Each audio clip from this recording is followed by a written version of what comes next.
Kaixo, ongietorri jakindunera. Gaurko bideoan funtzio linealei sarrera emango diegu. Funtzio linealak funtzio guztiak bezala bi aldagai arrazonatzen dituzte.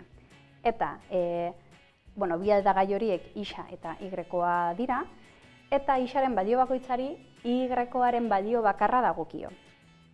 Funtzio hauek kasu honetan linealak direnez, ez ezagunen berretzaileen balioa bat izango da.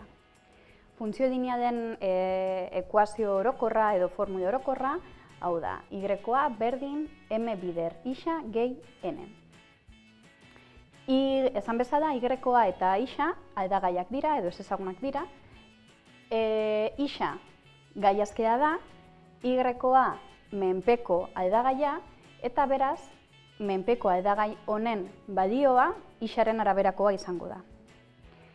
M malda da eta n ordenatua jatorria, bai? Y ardatzan ebakitze puntua.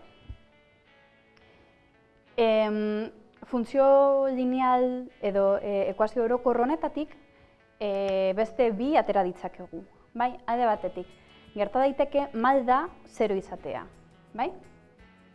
Beraz, m 0 denean, 0 bider edozein zenbaki, 0 denez, biderka gai hau desagertzen da, bai? Orduan, zelan gedituko ditzateke gure funtzioaren formula? Holan, y-a berdin n, bai?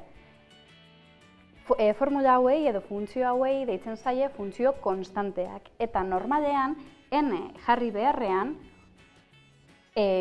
zenbaki konstante bat izango denez, i berdin k adierazten da, bai?